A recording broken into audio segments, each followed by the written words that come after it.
इसका मतलब ये है कि ये जो न्यूक्लियस है आपका और ये इलेक्ट्रॉन्स वाला पार्ट है, तो ये क्या हो जाएगा, ये इंक्रीज हो जाता है। अब थोड़ा सा लॉजिक लगाओ, जब ये इंक्रीज हो जाएगा मतलब अट्रैक्शन बढ़ जाएगा। अट्रैक्शन मतलब आपको पता होगा न्यूक्लियस में पॉजिटिव चार्ज है, ये इलेक्ट्रॉन्स नेगेटिव चार्ज है, इनका अट्रैक्शन जब बढ़ जाएगा तो साइज कम हो जाएगी भैया, यही होगा ना, साइज कम हो जाएगा। तो हमें ये पता चलता है अगर Z effective left to right जाने पे बढ़ती है तो क्या हो जाएगा, साइज कम हो जाएगा क्योंकि अट्रैक्शन ज्यादा हो रहा है। तो भैया बोरॉन फैमिली की जब बात करते हो तो वहां पे भी एक्सेप्शन देखने मिलते हैं इन प्रोस्पेक्टिव टू आयनाइजेशन एंथैल्पी। ठीक है, इसको कैसे याद रखना है, ऐसा डब्लू बना लेना भाई, डब्लू बना लेना है ना, मैंने बहुत बार बताया होगा, एक बार वापस देख लो, ये ट्रिक है। बोरॉन हो जाएगा ऊपर, then aluminium, gallium, indium, thallium. अब सबसे ऊपर कौन आता है जरा देखिए, सबसे ऊपर कौन है, बोरॉन है ना, तो बोरॉन को पहले लिख लो।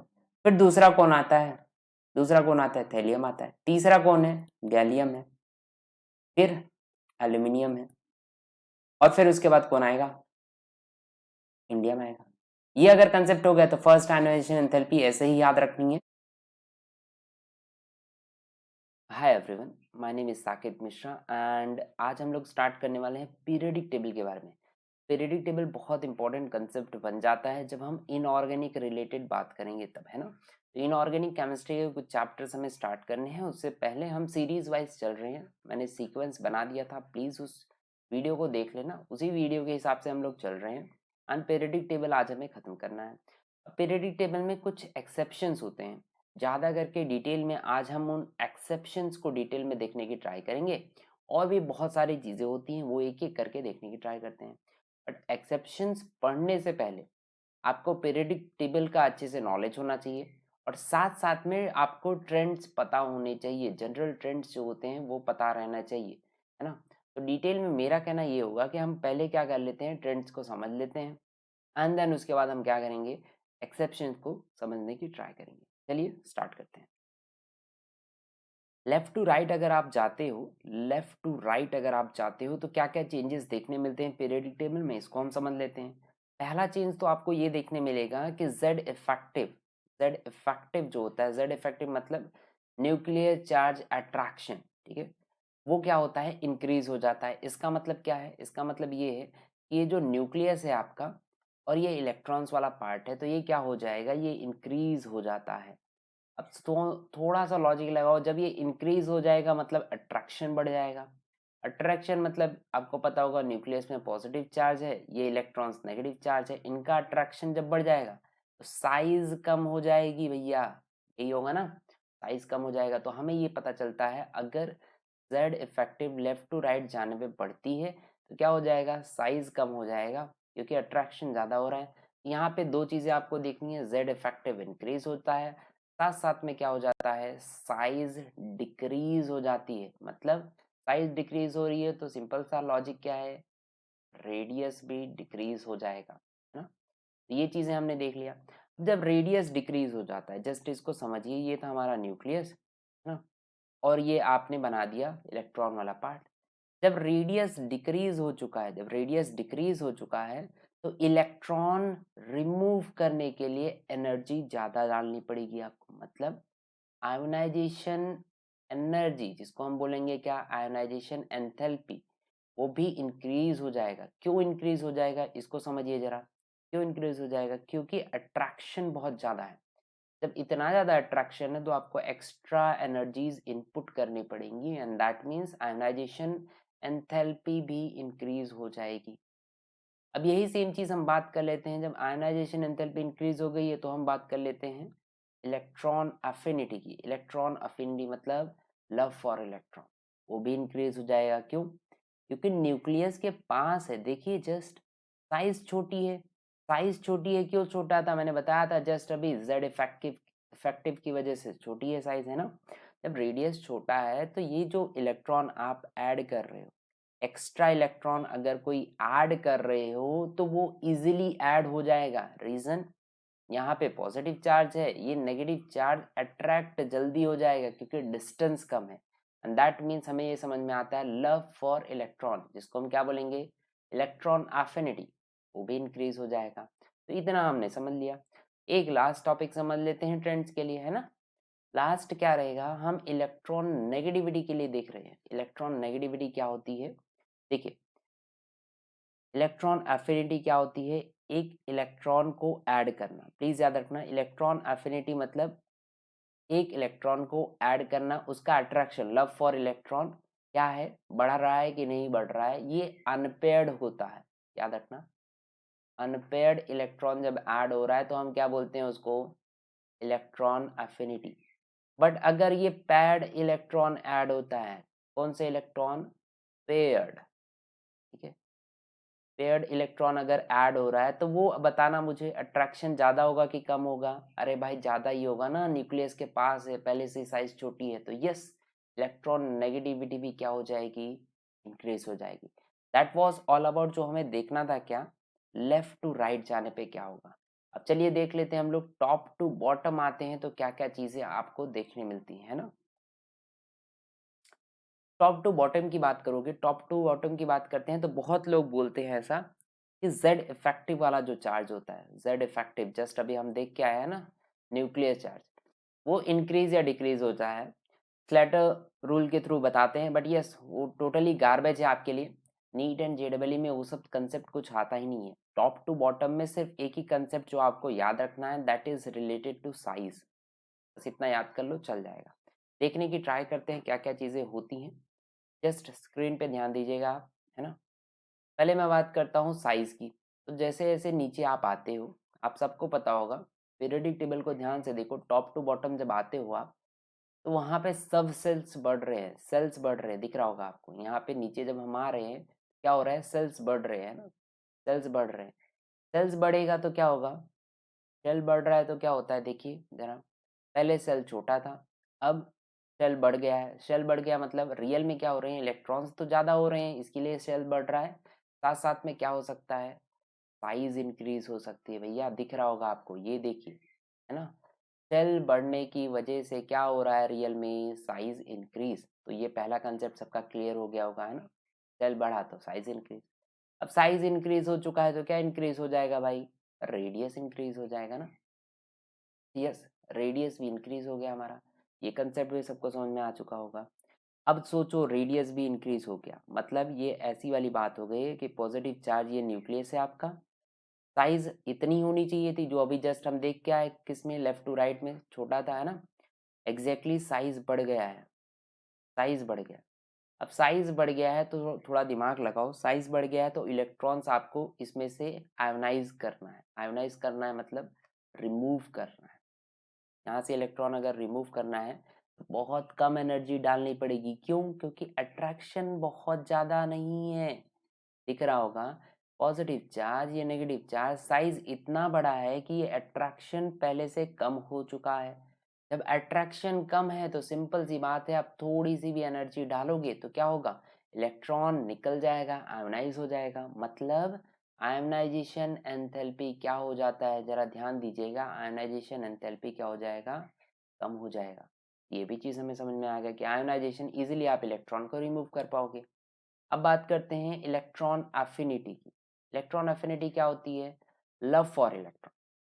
मतलब इलेक्ट्रॉन अगर एक्स्ट्रा अनपेड इलेक्ट्रॉन, मैंने बताया था याद रखना, इलेक्ट्रॉन एफिनिटी में एक अनपेड इलेक्ट्रॉन को ऐड कराना चाहते हो तो वो जल्दी अट्रैक्ट हो जाएगा क्या, नहीं होगा भैया। कैसे, एफिनिटी लव फॉर इलेक्ट्रॉन है क्या, नहीं, दूर है भाई। डिस्टेंस देखो, डिस्टेंस देखो, डिस्टेंस दूर है। दूर है मतलब लव फॉर इलेक्ट्रॉन जो है वो धीरे से कम हो जाएगा, है ना। तो इलेक्ट्रॉन एफिनिटी भी कम हो गया। अब बात कर लेते हैं, same goes with electron negativity. Electron negativity में बताया था ये अनपेयर्ड इलेक्ट्रॉन होता है इलेक्ट्रॉन एफिनिटी। अगर पेयर्ड इलेक्ट्रॉन की बात कर लो, पेयर्ड इलेक्ट्रॉन की बात कर लो, दो इलेक्ट्रॉन्स को ऐड करवाना है तो वही कंसेप्ट होगा ना भाई, एक नहीं ऐड हो रहा है क्योंकि साइज बहुत बड़ी है। साइज बड़ी है मतलब अट्रैक्शन नेगेटिव चार्ज के लिए पॉजिटिव का कम हो चुका है, ये चीज हम देख चुके हैं। मतलब यहाँ पे वही चीज कंसेप्ट अप्लाई होगा कि ये भी डिक्रीज हो जाएगा, क्या, इलेक्ट्रॉन एफिनिटी भी डिक्रीज हो जाएगी और साथ साथ में इलेक्ट्रॉन नेगेटिविटी भी डिक्रीज हो जाएगी। ये थोड़ा याद रखना, जेड इफेक्टिव, इफेक्टिव का यहाँ कोई इफेक्ट दिखता नहीं है। तो ये था जनरल ट्रेंड्स। जो आप सबको पता रहना चाहिए। एक बार अगर नहीं समझ में आएगा प्लीज़ वीडियो को वापस देख लेना और सारे ट्रेंड्स आपके क्लियर हो जाएँगे पीरियडिक टेबल रिलेटेड। ओके, अब हम देखते हैं क्या कि एक्सेप्शंस क्या-क्या हो सकते हैं। ये जो हमने अभी जस्ट देखे हैं ना जनरल ट्रेंड्स एंड ऑल, इनमें एक्सेप्शंस क्या-क्या निकल के आते हैं, वो सब चीज़ें हम देखने की ट्राई करते हैं। तो हम पहले देखते हैं डी ब्लॉक्स के अंदर, ठीक है? डी ब्लॉक आपको पता ही होगा डिटेल में, this is totally D block है ना, ये डी ब्लॉक है पूरा। डी ब्लॉक में क्या क्या एक्सेप्शन निकलते हैं पहले इसको समझ लेते हैं। इससे रिलेटेड हम ट्राई करेंगे कि बी ब्लॉक को समझें। एस ब्लॉक का ट्रेंड मैं समझा चुका हूँ एंड एफ ब्लॉक का मैं समझा दूंगा।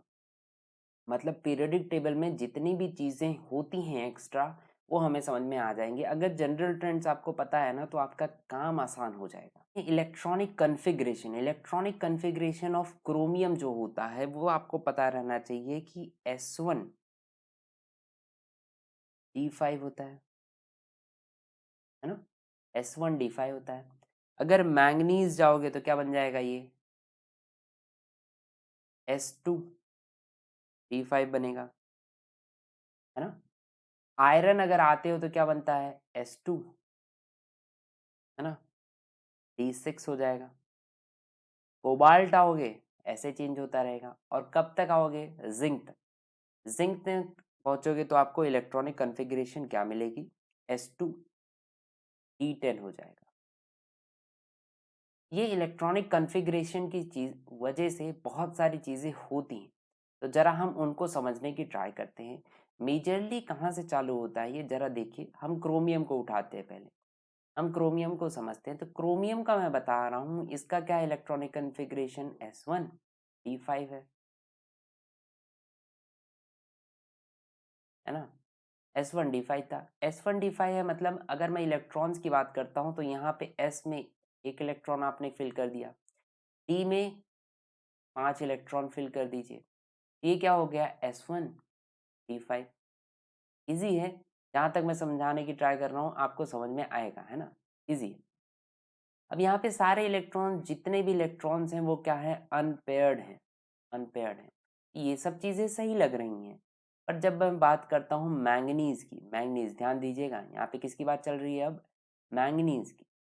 जब मैंगनीज की बात होगी तो मैंगनीज में एक एक्स्ट्रा इलेक्ट्रॉन कहाँ पे ऐड हो रहा है, देखिए S1 नहीं है, ये क्या बन जाता है, S2। मतलब एक एक्स्ट्रा इलेक्ट्रॉन आ गया। जब एक एक्स्ट्रा इलेक्ट्रॉन आ जाएगा तो रिपल्सन बढ़ जाएगा। भाई ये क्या समझा रहे हो आप, जरा ध्यान दीजिए। जस्ट इमेजिन करो एक बॉक्स था, उसमें एक इलेक्ट्रॉन था, है ना, एक और इलेक्ट्रॉन आपने डाल दिया है, तो दोनों रिपल्शन करेंगे ना, नेगेटिव चार्ज हैं, आप सबको पता होगा इलेक्ट्रॉन्स नेगेटिव चार्ज होते हैं, रिपल्शन बढ़ जाएगा, है ना। अभी के लिए हमें समझना है इतना कि यहाँ पे क्या हो जाता है, रिपल्शन बढ़ जाता है। और जैसे जैसे आप आगे जाओगे वैसे वैसे रिपल्शन ये बढ़ते हुए चला जाएगा। जैसे कि फिर उसके बाद आप क्या करोगे, एक बॉक्स में और एक्स्ट्रा इलेक्ट्रॉन डाल दोगे, फिर और एक्स्ट्रा इलेक्ट्रॉन आएगा और ये रिपल्शन इंक्रीज होते चला जाएगा। बट बेसिक ट्रेंड हमने क्या देखा था, जरा ध्यान दीजिएगा। बेसिक ट्रेंड अभी जस्ट मैं बता के आया था आपको। अगर मैं बात करता हूँ लेफ्ट टू राइट की जाने की, है ना, अगर हम लेफ्ट से राइट जाते हैं तो बेसिक ट्रेंड मैंने बोला था जेड इफेक्टिव इंक्रीज होता है ना। जेड इफेक्टिव का मतलब क्या होता है, इसको समझिए जरा। जेड इफेक्टिव का मतलब ये होता है कि न्यूक्लियस का चार्ज जो है वो इंक्रीज हो जाएगा। न्यूक्लियस का अट्रैक्शन इंक्रीज हो जाता था तो वो इलेक्ट्रॉन को अट्रैक्ट करता था। जब इलेक्ट्रॉन को ज़्यादा अट्रैक्ट करेगा तो हमने देखा था साइज जो थी वो डिक्रीज हो जाएगी। क्यों, क्योंकि पॉजिटिव एंड नेगेटिव एक दूसरे को इतना अट्रैक्ट करेंगे कि वो बहुत पास में आ जाएंगे। साइज इंक्रीज होती थी तो हमने ये भी देखा था साथ साथ में कि यहाँ पे रेडियस भी कम हो जाएगा क्योंकि साइज कम हो रही है। ये कंसेप्ट आप सबको पता है। मतलब अगर हम जाते हैं लेफ्ट टू राइट तो जेड इफेक्टिव, जरा बताइए मुझे, इंक्रीज होगा, हाँ इंक्रीज होगा। रेडियस क्या होगा, वो भी डिक्रीज होगा। क्यों, क्योंकि जेड इफेक्टिव क्या हो रहा है, इंक्रीज हो रहा है, साइज डिक्रीज होती चली जाएगी। बट जो कंसेप्ट अभी मैंने बताया, क्या कंसेप्ट बताया मैंने आपको, रियल में क्या हो रहा है यहाँ पे, आफ्टर मैंगनीज, जरा ध्यान दीजिएगा। वैसे क्रोमियम की बात चल रही है, क्रोमियम के बाद के जो बात है वहाँ पे क्या हो रहा है, रिपल्सन इंक्रीज हो रहा है। क्या इंक्रीज हो रहा है, रिपल्शन। और जब रिपल्शन किसी चीज में इंक्रीज होगा, सोचो यहाँ पे एक और इलेक्ट्रॉन ले आओ और नेगेटिव नेगेटिव एक दूसरे में रिपेल करेंगे तो दूर जाना चाहेंगे, है ना, अपनी स्टेबिलिटी के लिए दूर जाना चाहेंगे और क्या हो जाएगा, साइज इंक्रीज हो जाएगा, है ना। तो ये हमें पता चल रहा है, हम लेफ्ट टू राइट जा रहे हैं तो क्या क्या हो रहा है, जेड इफेक्टिव वाला कंसेप्ट तो सबको क्लियर होगा, जेड इफेक्टिव इंक्रीज होता है, रेडियस कम होता है, बट यहाँ पे रिपल्शन भी बढ़ जाता है क्रोमियम के बाद, एंड रियल में रिपल्शन बढ़ने की वजह से रेडियस भी इंक्रीज करने की ट्राई करता है और ये फोर्सेस एक दूसरे को कैंसल आउट कर देते हैं। ये फोर्सेस एक इंक्रीज करने की ट्राई करेगा, सोचो आप खड़े हो, आपको कोई इस साइड से खींच रहा है उतने ही फोर्स से, इसी साइड भी उतने ही फोर्स से खींच रहा है, तो आप वहां से मूव करोगे क्या, नहीं। रियल में यहाँ वही बोल रहे हैं, ये कैंसल आउट कर देते हैं फोर्सेस को, यहाँ पे वही हो रहा है, ये फोर्सेस जो थे, जो साइज इंक्रीज हो रही थी और डिक्रीज हो रही थी, एक दूसरे में कैंसल हो जाएगा। मतलब भैया ये है कि मैंगनीज से, ध्यान दीजिएगा, मैंगनीज से जिंक तक जब आते हो ऑलमोस्ट साइज क्या हो जाती है, सेम हो जाती है, ना इंक्रीज होगी ना, वैसे तो हमने पढ़ा क्या होना चाहिए, यहाँ से आओगे जेड इफेक्टिव इंक्रीज होगा, मतलब न्यूक्लियस का अट्रैक्शन बढ़ेगा, न्यूक्लियस का अट्रैक्शन बढ़ा मतलब रेडियस कम होना चाहिए, पर ऐसा नहीं देखने मिलेगा, कहाँ से, मैंगनीज से नहीं देखने मिलेगा, ऑलमोस्ट निकल तक नहीं देखने मिलता, कॉपर में जस्ट थोड़ा सा इंक्रीज हो जाता है, और जिंक की बात करते हैं तो सबसे ज़्यादा इंक्रीज मिलेगा, क्यों, ध्यान दीजिए, जिंक का हम कंसेप्ट समझ लेते हैं। अब जिंक की जब बात करोगे तो इसमें कंसेप्ट अलग लगेगा, क्यों, क्या हो जाता है, इलेक्ट्रॉनिक कॉन्फ़िगरेशन देखिए आप जरा, इलेक्ट्रॉनिक कॉन्फ़िगरेशन अगर आप देखते हो जिंक की, है ना, एक मिनट, यस, इलेक्ट्रॉनिक कॉन्फ़िगरेशन देखिए तो इसमें क्या हो रहा है, अनपेयर्ड इलेक्ट्रॉन फुल्ली फिल्ड है, मतलब यहाँ पे भी आपको ये इलेक्ट्रॉन मिलेगा, ये अनपेयर्ड वाले थे जो हम बना लेते हैं, उसके बाद इस चीज़ों को हम क्या कर देते हैं, पेयर्ड कर देते हैं, क्यों, क्योंकि आपको भी पता होगा ये क्या बन जाता है जिंक में, S2 बन जाते हैं एंड D10 बन जाता है, मतलब रिपल्शन बहुत ज़्यादा बॉक्सेस में इंक्रीज हो जाएगा जब रिपल्शन ओवर पावर कर जाए, जब रिपल्शन ओवर पावर कर जाए as compare to Z effective, तो क्या होना चाहिए, रिपल्शन जब बढ़ जाएगा इलेक्ट्रॉन इलेक्ट्रॉन में ही तो क्या हो जाएंगे, दूर चले जाएंगे, और दूर चले जाएंगे तो रेडियस जो है वो क्या हो जाएगा, इंक्रीज हो जाएगा। तो हमें इतना समझ में आता है, ध्यान दीजिएगा जरा, 3D वाले सीरीज में अगर मैं देखने की ट्राई करूँ तो मुझे इतना समझ में आता है, सर आपने यही बताया, देखो यहाँ से साइज क्या होना चाहिए था, यहाँ से साइज क्या होना चाहिए था, जेड इफेक्टिव बढ़े, रेडियस कम हो, हाँ सब सही चल रहा है, क्रोमियम तक सही चलता है, मैंगनीज से निकल तक साइज सेम हो जाएगा, रीजन मैंने बता दिया, वो फोर्सेस एक दूसरे को कैंसल आउट कर देंगे, बट कॉपर की बात करो या जिंक की बात करो, स्पेशली जिंक की जब बात करोगे तो यहाँ पे ज़्यादा से ज़्यादा आपको साइज इंक्रीज मिलेगा, मतलब यहाँ से साइज आपको पता रहना चाहिए डिक्रीज होनी चाहिए थी, है ना। मैंगनीज में पहुंचोगे, मैंगनीज के बाद ऑलमोस्ट सेम है, ऑलमोस्ट सेम है, ऑलमोस्ट सेम है निकल तक, कॉपर में जस्ट थोड़ा सा इंक्रीज है, एंड जिंक में सबसे ज़्यादा इंक्रीज आपको देखने मिलेगा। ये पहला एक्सेप्शन होगा जो हमने देखा हुआ है डी ब्लॉक में। चलिए, तो हमें इतना समझ में आ गया है कि ये वाला कंसेप्ट जो था ना, लेफ्ट टू राइट वाला कंसेप्ट, इसमें साइज का क्या इशू था वो मैंने बता दिया है। अब ये चीज़ें हो गई लेफ्ट टू राइट की, अब हम बात करते हैं टॉप टू बॉटम में इसका इफेक्ट कुछ देखने मिलता है, तो हाँ देखने मिलता है, इस सीरीज में आपको देखने मिलेगा, किसके अंदर देखने मिलता है, मेजरली एल्यूमिनियम एंड गैलियम के अंदर देखने मिलेगा। तो इसको जरा ध्यान से हम समझ लेते हैं। आप सबको पता होगा टॉप टू बॉटम आते हैं तो मैंने अभी जस्ट आपको सिखाया था कि क्या होता है, शेल नंबर इंक्रीज हो रहा है। अब जब सेल नंबर इंक्रीज हो रहा है तो वहां पे क्या हो रहा है, इलेक्ट्रॉन, जैसे कि ये देखिए, और यहाँ पे शेल नंबर इंक्रीज हो जाए, है ना, तो यहाँ पे क्या हो रहा है, साइज इंक्रीज हो रहा है, ये हमें दिमाग में रखना था। यहाँ पे कोई भी जेड इफेक्टिव का इफेक्ट एंड ऑल नहीं देखना था आपको, बट यस एक कंसेप्ट है जिसमें ये चीजें आपको देखनी पड़ती हैं। वो कंसेप्ट को हम समझ लेते हैं थोड़ा सा, है ना। याद रखिएगा ये किसके अंदर देखने मिल रहा है, एल्यूमिनियम एंड गैलियम के अंदर देखने मिलेगा। जरा ध्यान दीजिएगा, यहाँ पे दो टर्म आती हैं जिसको हम क्या बोलते हैं, D contraction and F contraction. ये जो एफ कॉन्ट्रैक्शन है ना, इसको लेंथेनाइड कॉन्ट्रैक्शन भी बोला जाता है, लेंथेनॉइड कॉन्ट्रैक्शन भी बोलते हैं। एक्टेनॉइड कॉन्ट्रैक्शन इंपॉर्टेंट नहीं है जेडबल नीट के लिए, आप मत पढ़िए, है ना, पीएससी एंड ऑल में काम आता है। But yes, lanthanoid contraction, F contraction हमें समझना है, साथ साथ में डी कॉन्ट्रैक्शन देखना है। तो ये जो कंसेप्ट है, ये जो कंसेप्ट है, इसमें हम देखने वाले हैं डी कॉन्ट्रैक्शन को डिटेल में, है ना। डी कॉन्ट्रैक्शन को देख लेते हैं, जरा ध्यान दीजिएगा यहाँ पे कंसेप्ट, थोड़ा ध्यान दीजिएगा, क्योंकि अपना जो काम है, पीछे वाला जिसको भी समझ में आया होगा, जो भी चीज़ें हमने देखी हैं इतनी देर से, अगर वो सब चीज़ें सबको क्लियर हैं तो समझ लो आपका काम बन चुका है। मतलब इतना क्लियर है तो हमें सारी चीज़ें समझ में आ गई हैं, है ना। देखिए, अब हम बात करते हैं नॉर्मल इनकी इलेक्ट्रॉनिक कॉन्फ़िगरेशन के बारे में बात कर लेते हैं। तो आपको पता होगा एल्यूमिनियम है जो, कितने इलेक्ट्रॉन्स है इसके अंदर, 13, एटॉमिक नंबर इज 13। अभी के लिए हम ये सोच रहे हैं, तो फिलअप करते हैं। ये क्या बनता है, 1s2, 2s2, 2p6, 3s2 and 3p1, है ना। ये था एल्यूमिनियम के बारे में। अब जरा आगे बढ़ते हैं, हम आ जाते हैं गैलियम में। गैलियम का आपको पता होगा एटॉमिक नंबर कितना है, atomic number is 31। Atomic number 31 है, तो इस चीज़ को समझिए कि क्या चीज़ें हो सकती हैं इनका। अगर हम लोग एटॉमिक नंबर के हिसाब से इलेक्ट्रॉनिक कॉन्फ़िगरेशन लिखे तो क्या होगा, 1s2, है ना, 2s2, 2p6, 3s2। अब यहाँ से ज़रा ध्यान दीजिएगा, यहाँ पे क्या था, 3p1 था, यहाँ पे क्या बन जाएगा, 3p6, फिर क्या आ जाएगा, 4s2। और ज़रा ध्यान दीजिए, 1 मिनट रुकिएगा, है ना।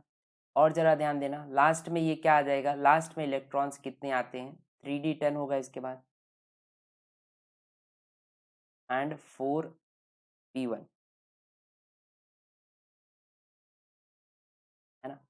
तो जो चीज़ें हमें समझनी थी वो चीज़ें यहाँ पे समझ में आ गई हैं। जस्ट इलेक्ट्रॉनिक नंबर के हिसाब से देखो, इलेक्ट्रॉनिक कॉन्फ़िगरेशन हमने लिख दिया। अब यहाँ पे 3 कंसेप्ट आपको याद रखने हैं, ये चीज़ें देखिए ज़रा, क्या देखिए, मतलब यहाँ पे आपको p ऑर्बिट दिखेगा, s ऑर्बिट दिखेगा एंड d ऑर्बिट दिखेगा, है ना। अभी के लिए सिर्फ मैं इतना समझाने की ट्राई कर रहा हूँ, अभी के लिए सिर्फ इतना समझिए, s में 2 है, p में 6 इलेक्ट्रॉन है एंड d में कितने इलेक्ट्रॉन है, ये 10 इलेक्ट्रॉन है। पर ये याद रखिएगा, ये जो डी कॉन्ट्रैक्शन हम समझने वाले हैं, ये जो डी इलेक्ट्रॉन्स होते हैं ना, डी में जो इलेक्ट्रॉन्स हैं ये बहुत नालायक होते हैं। ये जो 10 इलेक्ट्रॉन्स आप फिलअप कर रहे हो, ये नालायक इलेक्ट्रॉन है, वो अपना जॉब डन नहीं करते। मतलब मतलब भैया यही बात है कि टॉप टू जब बॉटम आते हो तो हमने देखा शेल नंबर इंक्रीज होगा। अब जब सेल नंबर इंक्रीज हो रहा था तो रेडियस इंक्रीज होना चाहिए, है ना। जस्ट हम देख के आ चुके हैं, बेसिक कंसेप्ट था। यहाँ पे जेड इफेक्टिव की बात ही नहीं थी, क्यों, क्योंकि जेड इफेक्टिव ऑलमोस्ट इक्वल हो जाता है। कब इक्वल हो जाता है, जैसे कि देखिए जरा, यहाँ पे क्या हो रहा है, 18 इलेक्ट्रॉन एंड प्रोटॉन्स आ रहे हैं, मतलब 18 प्रोटॉन्स आ रहे हैं, साथ साथ में 18 इलेक्ट्रॉन्स आ रहे होंगे। जब प्रोटॉन्स, समझिए प्रोटॉन्स मतलब न्यूक्लियस पे आएंगे 18 प्रोटॉन, है ना, 18 पॉजिटिव चार्ज आ जाएंगे, तो 18 नेगेटिव चार्ज भी उनके सामने आते हैं और एक दूसरे को कैंसल आउट कर लेते हैं। मतलब इनका काम है उतने को अट्रैक्ट करना, इनका काम है वही, एक दूसरे का मतलब बैलेंस हो जाता है। बट ये कहाँ पे नहीं देखने मिलता भैया, गैलियम में नहीं दिखने मिलता, क्यों, क्योंकि जस्ट अभी मैंने बताया, ये जो डी वाले हैं ये लोग निकले नालायक। नालायक निकले मतलब इसको जरा इस तरीके से समझिए, जरा इस तरीके से समझिए। अगर हम एल्यूमिनियम की बात करते हैं तो ये हो गया उसका न्यूक्लियस, है ना। यहाँ पे इलेक्ट्रॉन्स कितने ऐड हो रहे हैं उसको जरा समझने की ट्राई करना।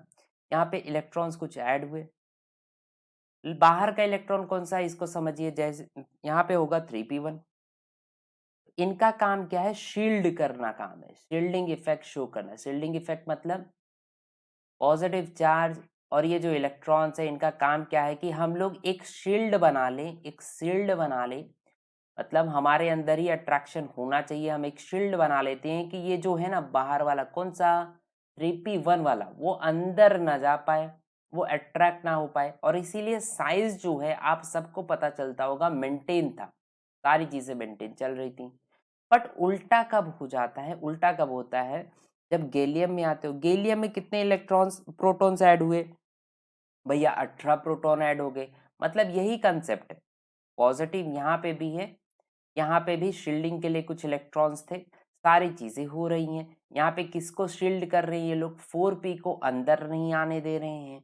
बट एक चीज अलग हो जाती है यहाँ पे, जैसे कि आप एल्यूमिनियम से गैलियम की तरफ आओगे, हो क्या रहा है, 18 प्रोटॉन तो आए, कितने आने चाहिए, 18 इलेक्ट्रॉन्स भी आने चाहिए। यहाँ हमें दिख रहा है 18 इलेक्ट्रॉन्स तो आते हैं, बट इसमें से 10 जो है दे आर पुअर शील्डिंग, ये नालायक इलेक्ट्रॉन्स हैं, ये 10 अपना काम नहीं करेंगे। मतलब भैया, मतलब यहाँ पे यही हो रहा है, ध्यान दीजिएगा जरा एग्जैक्टली यहाँ पे क्या हो रहा है, 18 प्रोटॉन्स जो हैं, 18 प्रोटॉन्स जो हैं वो 10 के साथ फाइट ही नहीं करेंगे इलेक्ट्रॉन में, हमें यही समझना है, वो 10 के पास फाइट नहीं करेंगे। मतलब यहाँ पे वीक कौन हो रहा है, वीक कौन हो रहा है, प्रोटॉन्स स्ट्रांग हो चुके हैं, पॉजिटिव चार्ज स्ट्रांग है, इलेक्ट्रॉन नेगेटिव वाला चार्ज जो था ये कमजोर पड़ जाता है, ये शील्ड जो है वो कमजोर पड़ जाएगी और ये इजिली अट्रैक्ट हो जाएगा।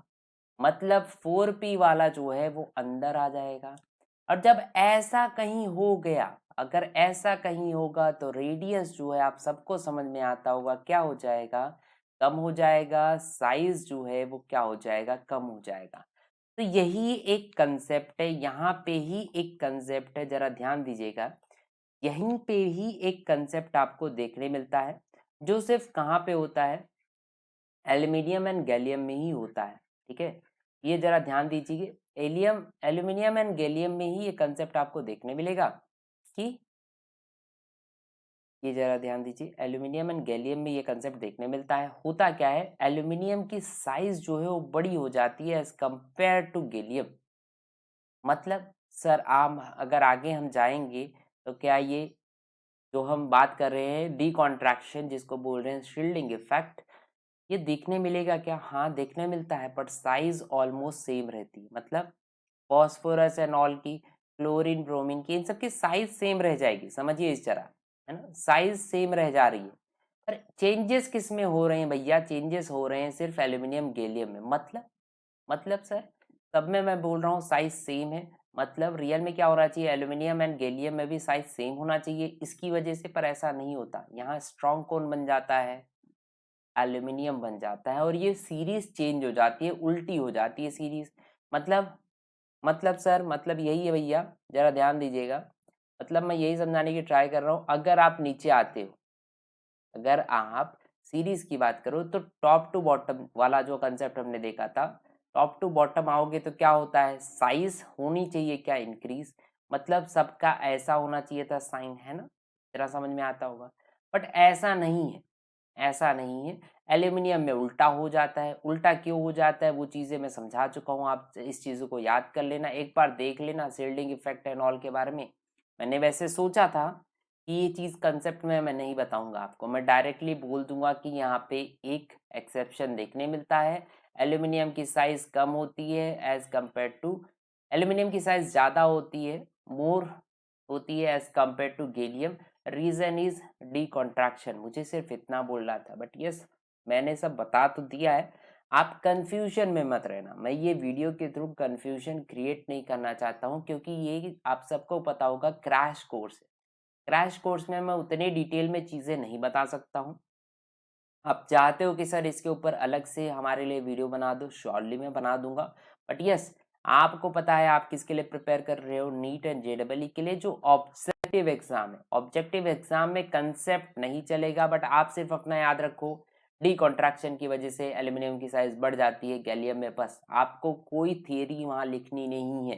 तो टेंशन मत लेना, चीज़ों को उतना स्ट्रेस आउट करके मत देखिए, दैट्स इनफ। ये हमारा सेकंड जो था एक्सेप्शन वो हमने सीख लिया है।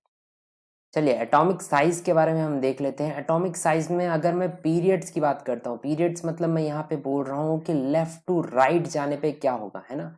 जब लेफ्ट टू राइट जाते हो तो जेड इफेक्टिव इंक्रीज होता है। जस्ट अभी हमने पीछे देखा है, जेड इफेक्टिव इंक्रीज होना मतलब न्यूक्लियस चार्ज इंक्रीज होना, मतलब पॉजिटिव चार्ज का जो पावर है वो इंक्रीज होता है।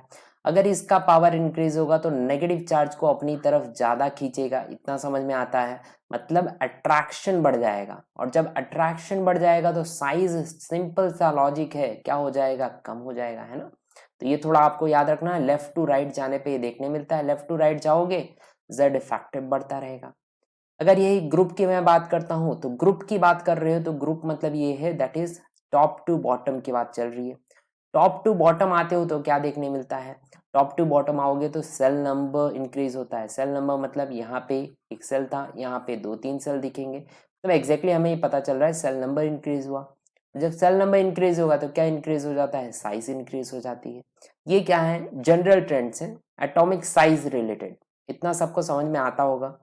बट अगर मैं एक्सेप्शंस की बात करता हूँ, जो आपको याद रखना है, क्योंकि क्वेश्चंस कहाँ से मिलेंगे ज्यादातर, आपको एक्सेप्शन से ही मिलेंगे, तो उसको जरा देख लेते हैं। पहला एक्सेप्शन आपको पता रहना चाहिए कि इनर्ट गैसेस जो होते हैं, जितने भी इनर्ट गैसेस होते हैं, इनर्ट गैसेस मतलब 18th ग्रुप की मैं बात कर रहा हूँ, है ना।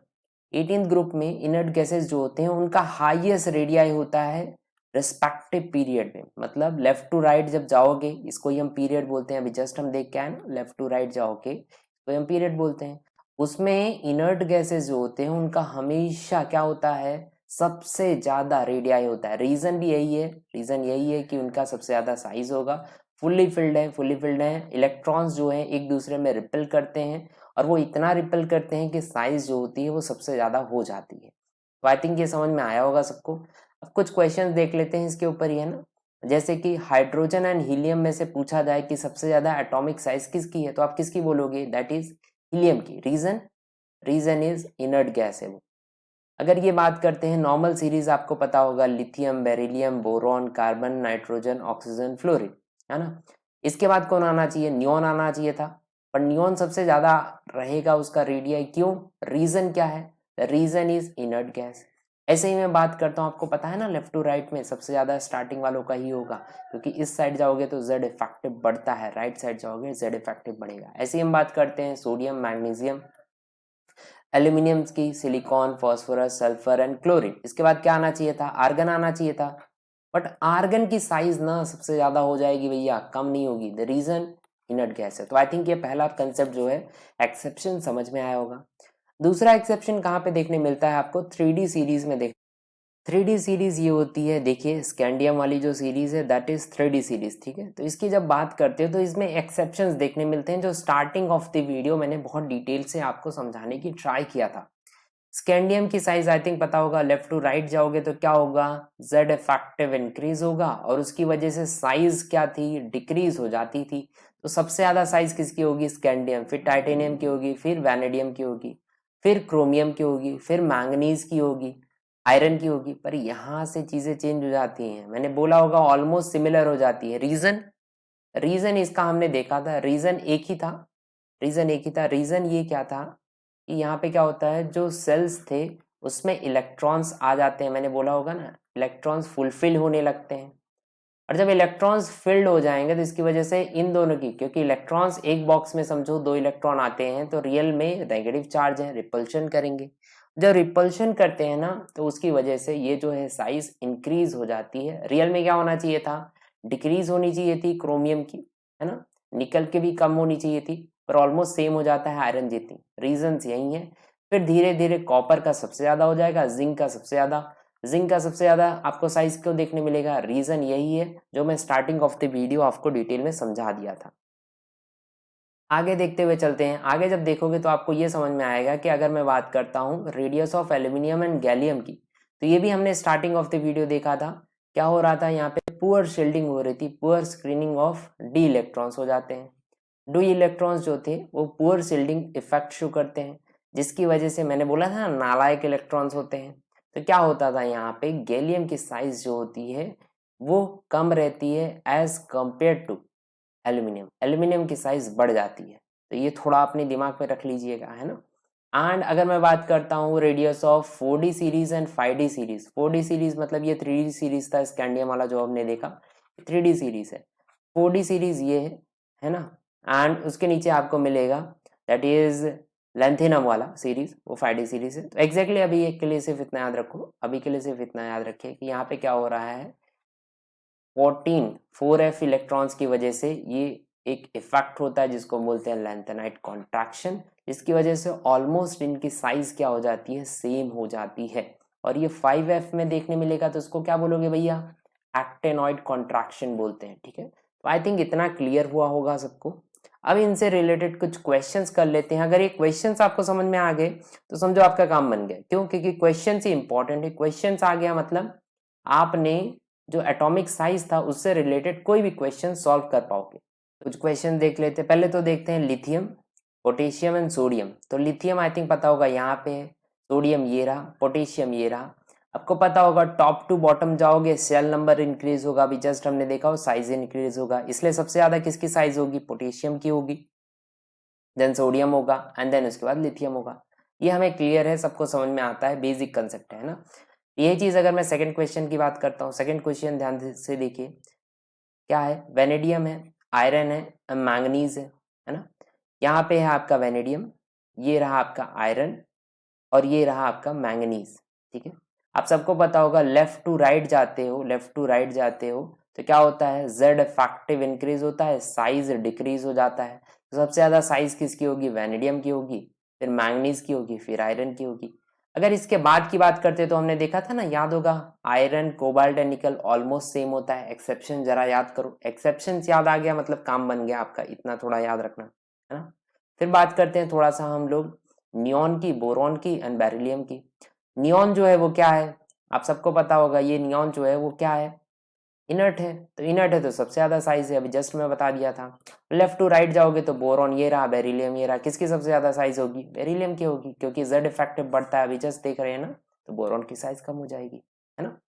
अगर बात करता हूँ स्कैंडियम की, ये देखिए जरा आप पढ़ने की ट्राई करोगे ना, जब क्वेश्चंस को समझने की ट्राई करोगे तो आपको फटाफट फटाफट क्वेश्चन हो जाएंगे, है ना। स्कैंडियम की ट्राई करते हैं, एटीएम की ट्राई करते हैं, लिथियम लेंथेनम की ट्राई करते हैं। अगर मैं बात करूं तो इसमें जस्ट नीचे आते हो ना, जस्ट नीचे आते हो, यहाँ पे होगा, एक मिनट, हाँ, लेंथेनम होगा यहाँ पे, है ना। तो एग्जैक्टली टॉप टू बॉटम आते हो तो यहाँ पे भी लेंथेनम की सबसे ज्यादा साइज हो जाएगी, देन एंड देन उसके बाद स्कैंडियम की।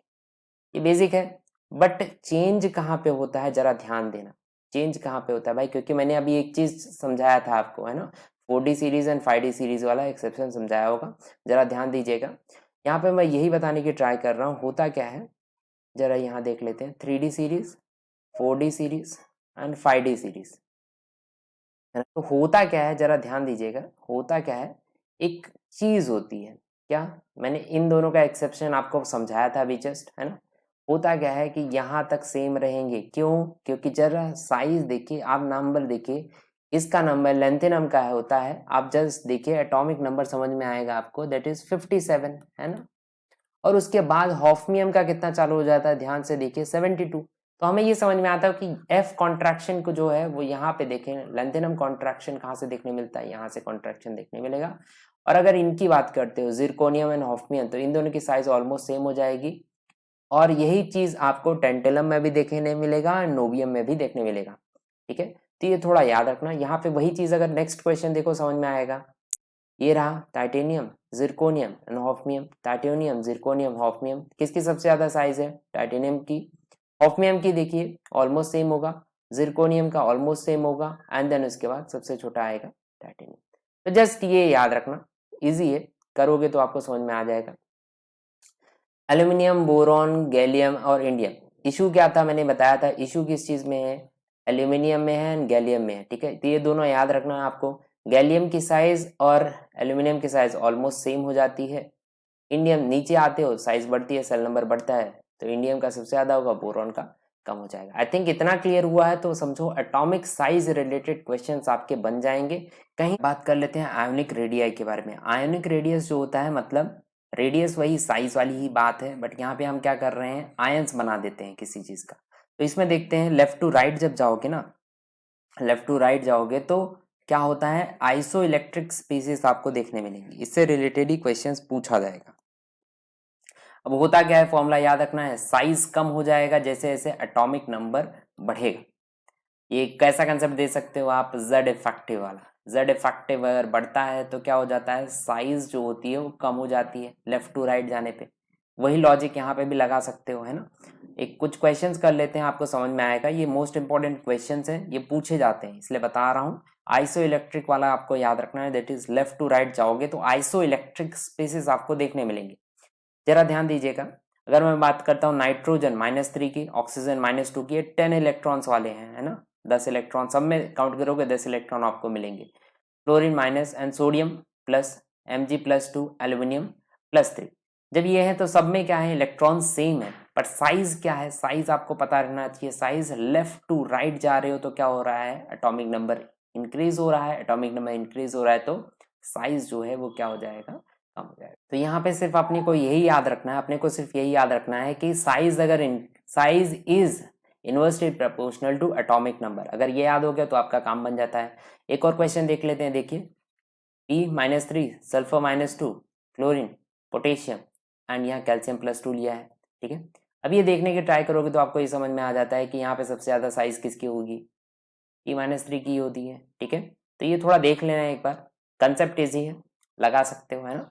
अब ये आगे बढ़ते हैं, इससे रिलेटेड कुछ क्वेश्चंस और पूछा जाता है जिसमें हम टॉप टू बॉटम की बात कर लेते हैं। पहले जब टॉप टू बॉटम की बात करते हैं ना तो हाइड्रेटेड एनर्जी रिलेटेड पूछा जाता है। कुछ और चीजें हैं, टॉप टू बॉटम का कंसेप्ट मैं पहले ही समझा चुका हूँ, आई थिंक सबको क्लियर भी होगा, बट फिर भी एक बार उसको भी देख लेते हैं हम लोग। जस्ट अ मिनट, हाँ चलिए स्टार्ट करते हैं। टॉप टू बॉटम की बात करोगे, टॉप टू बॉटम की बात करते हो तो क्या होता है, सेल नंबर इंक्रीज होता है जैसे जैसे नीचे आओगे। सेल नंबर इंक्रीज होगा तो क्या हो जाता है, साइज जो है वो इंक्रीज हो जाती है। अभी के लिए सिर्फ इतना याद रखना। तो यहाँ पे बात करते हैं lithium, sodium, potassium, rubidium and caesium की, ठीक है। तो ये जो है नीचे जैसे आ रहे हैं वैसे क्या है, चार्ज फॉर्म में दिया गया, दिख रहा होगा। तो सबसे ज्यादा साइज किसकी होगी, दिख रहा है ना, CS की होगी। ऐसे हम बात करते हैं फ्लोरीन, क्लोरीन, ब्रोमीन, आयोडीन की। फ्लोरीन, क्लोरीन, ब्रोमीन, आयोडीन, इनमें से सबसे ज्यादा साइज किसकी होगी, तो आयोडीन की होगी। द रीजन, चार्ज वाइज हम देख रहे हैं, पर टॉप टू बॉटम आओगे तो हो जाएगा। हाँ, एक और क्वेश्चन पूछते हैं, जैसे कि आपको दे दिया है सेम एलिमेंट, एक नेगेटिव चार्ज में वही दिया गया है, वही नॉर्मल न्यूट्रल में रखा गया है और पॉजिटिव चार्ज में दिया गया है। और पूछा जाए आपसे कि रेडियस किसका सबसे ज्यादा है, आयोनिक रेडियस किसका सबसे ज्यादा है, तो आपको बताना है, देखो नेगेटिव का मतलब क्या होता है, एक्स्ट्रा इलेक्ट्रॉन रखना। एक्स्ट्रा इलेक्ट्रॉन होगा तो क्या हो जाएगा, रिपल्शन होगा, और रिपल्शन होगा तो साइज बढ़ जाती है। जैसे कि यहाँ एग्जांपल लेता हूँ नाइट्रोजन माइनस की, तो इसके ज्यादा सबसे ज्यादा साइज होगी, नॉर्मल नाइट्रोजन की होगी, और प्लस मतलब इलेक्ट्रॉन्स निकाल दिए, रिपल्शन कम हुआ तो सिंपली N+ की हो जाएगी। एक और कंसेप्ट पूछा जाता है रेडियस रिलेटेड, जिसको हम क्या बोलते हैं, हाइड्रेटेड रेडियस। क्या बोलते हो आप, हाइड्रेटेड रेडियस। अब हाइड्रेटेड रेडियस का मतलब क्या होता है, ये जो नॉर्मल आयंस थे ये किस फॉर्म में थे, गैस फॉर्म में थे। जरा ध्यान देना, ये किस फॉर्म में है, सब गैस फॉर्म में है। इन गैस को अगर मैं किसके अंदर डाल दूं, पानी के अंदर, ठीक है, लिक्विड के अंदर डाल दूं, तो ये क्या बन जाते हैं, एक्वस बन जाते हैं। इतना तो क्लियर होता होगा सबको। अब होता क्या है, जितना छोटा साइज होगा, जितना छोटा साइज, जैसे कि लिथियम की बात करते हैं, साइज बहुत छोटी है, छोटे साइज का अगर आयन आता है तो उसमें बहुत ज्यादा वाटर मॉलिक्यूल जो है आ सकता है और उसकी साइज जो है बढ़ा कर देगा। तो अभी के लिए सिर्फ याद रखना, अगर आयोनिक रेडियस, ये जस्ट हम बात कर रहे हैं, सबसे ज्यादा आयोनिक रेडियस कम होना चाहिए। सबसे ज्यादा आयोनिक रेडियस किसका कम है, लिथियम का, है ना। तो वो जब होगा उसमें पानी जब अट्रैक्ट करेंगे तो बहुत ज्यादा वाटर के मॉलिक्यूल उसके ऊपर आ सकते हैं। जब ऐसा होगा तो फूल जाएगा, है ना, और उसका साइज बढ़ जाएगा। मतलब क्या बढ़ जाएगा, हाइड्रेटेड रेडियस बढ़ जाएगा। और ये जब फूल जाएगा, सिंपल सी बात है, साइज बढ़ जाएगा तो थोड़ा दिमाग लगाओ, साइज बड़ा होगा तो उसका कंडक्टेंस कम क्या होगा, मूव कर पाएगा क्या इजिली, साइज बड़ा होगा तो मूव कर पाएगा इजिली, नहीं भाई, कंडक्टेंस कम हो जाएगा। और इसको कभी कभी ऐसे ही पूछ लिया जाता है कि आयोनिक मोबिलिटी, ठीक है, तो आयनिक मोबिलिटी क्या हो जाएगी, वो भी कम हो जाएगी, इजीली मूव नहीं कर पाएंगे, कंडक्टेंस भी कम हो जाएगा। हाइड्रेटेड रेडियस किसका ज्यादा होता है, जिसका आयोनिक रेडियस कम होता है। ये कंसेप्ट जिसके क्लियर हो गए, सब जो क्वेश्चंस उससे बन जाएंगे। चलिए नेक्स्ट टॉपिक स्टार्ट करते हैं, that is ionization energy. Ionization energy को ऐसे भी आप रिप्रेजेंट करते हो, that is delta I H, है ना। और आयोनाइजेशन एंथैल्पी भी इसको बोला जाता है। एनर्जी का मतलब ये होता है एंथैल्पी, ठीक है। और आयोनाइजेशन पोटेंशियल भी बोलते हैं, कोई इशू नहीं है, सबका मतलब एक ही होता है। होता क्या है ये आयोनाइजेशन एंथैल्पी, होती क्या है इसको समझ लेते हैं। The amount of energy required to remove an electron from isolated gas item. मतलब आइसोलेटेड का मतलब जिसको छेड़खानी ना किया हो, मतलब कुछ भी ना हो, नॉर्मल सिंपल फॉर्म में बैठा हो। जैसे कि यहाँ पे एक एग्जांपल लेते हैं, जैसे कि ए लिया है मैंने, है ना। ये सिंपल गैस फॉर्म में बैठा हुआ है, आइसोलेटेड फॉर्म में, कुछ इसके ऊपर ना चार्ज है ना कुछ भी है, इसको छेड़खानी किसी से ना किसी से कनेक्टेड है। जब ऐसा होगा और इसमें से एक इलेक्ट्रॉन आप क्या कर रहे हो, निकाल रहे हो, तो निकालने के लिए जो भी आपने एनर्जी दी होगी उसको हम क्या बोलेंगे, आयोनाइजेशन एंथैल्पी 1, क्योंकि आपने एक ही इलेक्ट्रॉन निकाला है। अब ये क्या बन चुका है, पॉजिटिव चार्ज, क्योंकि एक इलेक्ट्रॉन निकल गया है। ये पॉजिटिव में से आप वापस एक इलेक्ट्रॉन निकाल रहे हो भैया, तो क्या बन जाएगा वो, आयोनाइजेशन एंथैल्पी 2। और ऐसे ऐसे करते आप आगे बढ़ते हुए जा सकते हो। जरा ध्यान देना यहाँ पे, आयोनाइजेशन एंथैल्पी 3 जो होती है वो सबसे ज्यादा होती है as compare to ionization enthalpy 2 और 1। रीजन मैं समझाता हूं अभी जस्ट, क्योंकि पहला निकालना इलेक्ट्रॉन बहुत आसान होता है, ठीक है, पर सेकंड नहीं निकाल सकते जल्दी, और थर्ड जल्दी नहीं निकाल सकते। मतलब थर्ड निकालने के लिए बहुत ज्यादा एनर्जी आपको देना पड़ेगा। ये कुछ ट्रेंड्स के बारे में हम बात करते हैं, ठीक है। कुछ जनरल ट्रेंड्स जो हैं उसको देख लेते हैं। लेफ्ट टू राइट जाओगे तो भैया क्या होता है, अभी देख के आ चुके हैं, जेड इफेक्टिव इंक्रीज होगा। जेड इफेक्टिव इंक्रीज होना मतलब पॉजिटिव चार्ज जो था वो इंक्रीज हो जाएगा, है ना। हम देख चुके थे न्यूक्लियर चार्ज जो है इंक्रीज होता है, तो क्या होगा, आयनाइजेशन एंथैल्पी इंक्रीज हो जाएगी, क्योंकि अट्रैक्शन बहुत ज्यादा है। अब बहुत ज्यादा चिपके हुए हैं, अट्रैक्टेड हैं, तो उसमें से एनर्जी ज्यादा डालनी पड़ेगी आपको इलेक्ट्रॉन को रिमूव करने के लिए, इसलिए आयनाइजेशन एंथैल्पी ज्यादा होता है लेफ्ट टू राइट जाने पे, ठीक है। टॉप टू बॉटम की बात कर लेते हो, टॉप टू बॉटम की, तो सेल नंबर इंक्रीज होगा। और जैसे सेल नंबर इंक्रीज होगा, ये देखिए पहला सेल रहा और ये सेल नंबर इंक्रीज है। तो जरा मुझे बताना किस में निकालना आसान है, इसमें से निकालना आसान है, क्योंकि जैसे कि देखो जो बॉटम में है उसमें से निकालना आसान है, क्यों, क्योंकि अट्रैक्शन जो है वो कम है, न्यूक्लियस से दूर है वो, ठीक है। तो याद रखना आयोनाइजेशन एंथैल्पी बढ़ जाता है जैसे जैसे सेल नंबर बढ़ता है। तो आई थिंक ये कंसेप्ट सबको क्लियर होगा, बेसिक सा है, कर सकते हैं। अब कुछ एक्सेप्शंस की बात कर लेते हैं, क्योंकि क्वेश्चन जो है वो एक्सेप्शन से ही आपको मिलेंगे। पहला एक्सेप्शन आपको याद रखना है, इनर्ट गैस। इनर्ट गैस का सबसे ज्यादा क्या होता है, आयोनाइजेशन एंथैल्पी होता है उनके पीरियड में। रीजन क्या है, फिल्ड कॉन्फ़िगरेशन है, फुल्ली फिल्ड कॉन्फ़िगरेशन है, और इसकी वजह से क्या हो जाता है, इलेक्ट्रॉन जल्दी आप रिमूव नहीं कर सकते, ज्यादा एनर्जी आपको डालनी पड़ेगी। यही चीज कुछ और एक्सेप्शन देखते हैं। सेकंड पॉइंट देखिए आप, सेकंड पीरियड की जब बात करते हो, सेकंड पीरियड कौन सा है, lithium, beryllium, boron, carbon, nitrogen, oxygen, fluorine और नियॉन। इनमें बात करते हैं आयोनाइजेशन एंथैल्पी की, तो सबसे ज्यादा किसकी होगी, नियॉन। जैसे अब जस्ट अभी देख के आए ना, इनर्ट गैस वाला, सबसे ज्यादा इसकी हो जाएगी। बट इसको एक सीरीज की तरह याद रखना है। बट आप ये क्या बना लेना, एक क्रॉस बनाना, जरा ध्यान दीजिएगा, एक क्रॉस बनाओ, एक छोड़ दो वैल्यू को, फिर एक क्रॉस बना दो, है ना, एंड फिर लिख दो। कैसे लिखते हैं देखिए, लिथियम होगा, बोरॉन होगा, क्योंकि हमने क्या किया यहाँ क्रॉस से ले लिया, है ना। फिर बेरिलियम होगा, कार्बन वैसे का वैसा लिख दो, फिर ऑक्सीजन आ जाएगा, नाइट्रोजन, फ्लोरीन एंड फिर नियॉन। ऐसे थर्ड पीरियड में भी आपको देखने मिलता है भैया, थर्ड पीरियड में भी। थर्ड पीरियड कौन सा है, यही नॉर्मल है, सोडियम वाला, magnesium, aluminium, silicon, phosphorus, sulphur, chlorine और आर्गन। आर्गन तो सबसे पहले आ जाएगा, ये क्रॉस बना दो, है ना। एंड जो लिखोगे वो आपको क्या मिल जाएगा, आयोनाइजेशन एंथैल्पी मिल जाएगा। रीजन में समझाता हूँ, और ये किसके लिए है, फर्स्ट आयोनाइजेशन एंथैल्पी के लिए ही है। यहाँ क्रॉस वाला जो ट्रिक आप देख रहे हो, ये सिर्फ फर्स्ट आयोनाइजेशन एंथैल्पी के लिए ही आपको मिलेगा। जरा ध्यान देना, first ionization enthalpy and second ionisation enthalpy जो होती है वो चेंज हो जाती है। कैसे, बेरिलियम जो होता है एंड बोरॉन की बात करो, तो बेरिलियम का इलेक्ट्रॉनिक कॉन्फ़िगरेशन क्या होता है, 1s2 एंड 2s2। बोरॉन का क्या होता है, 1s2 2s2 एंड 2p1। तो आप सबको पता है कि इसमें सबसे ज्यादा किसका हो जाएगा, बेरिलियम का हो जाएगा। क्यों, क्योंकि फुल्ली फिल्ड है ना, अट्रैक्शन ज्यादा होगा, ये एक इलेक्ट्रॉन इजिली निकल जाता है, तो इसमें एनर्जी कम चाहिए होगी। इसीलिए पहला फर्स्ट आयोनाइजेशन एंथैल्पी की बात करो तो किसका सबसे ज्यादा है, बेरिलियम का है, दिख रहा होगा ना, है बेरिलियम का है as compare to boron. But ये सेकंड की बात करते हो तो दोनों अब क्या हो चुके हैं, हाफ फिल्ड हो चुके हैं। अब ये बात करते हैं, ये क्या बन जाएगा 1s2 एंड 2s1, है ना, और ये फुल्ली फिल्ड हो गया। तो इसमें सेकंड जब आयोनाइजेशन एंथैल्पी में आओगे तो बोरॉन सबसे ज्यादा आयोनाइजेशन एनर्जी मांगेगा एज कंपेयर टू बेरिलियम, है ना, ये थोड़ा याद रखना। अगर यही चीज मैं बात करता हूँ सेम किसके लिए, नाइट्रोजन एंड ऑक्सीजन के लिए, तो यही कंसेप्ट यहाँ पे भी अप्लाई होता है। देख लो जरा, आपको इलेक्ट्रॉनिक कन्फिग्रेशन देख के ही समझ में आएगा, हाफ फिल्ड है इसीलिए एनर्जी ज्यादा चाहिए, इसमें नहीं चाहिए ऑक्सीजन में। बट जब ये बात हो जाती है कब, तब सेकेंड टाइम, जब सेकेंड आयोनाइजेशन एंथैल्पी की बात करोगे तो ऑक्सीजन जो है वो हाफ फिल्ड बन जाएगा और उसमें ज्यादा एनर्जी आपको देनी पड़ेगी। तो कंसेप्ट जो अप्लाई हमने यहाँ बेरिलियम एंड बोरॉन पे किया, ये कहाँ पे अप्लाई होता है, मैग्नीशियम एंड एल्यूमिनियम पे भी होता है।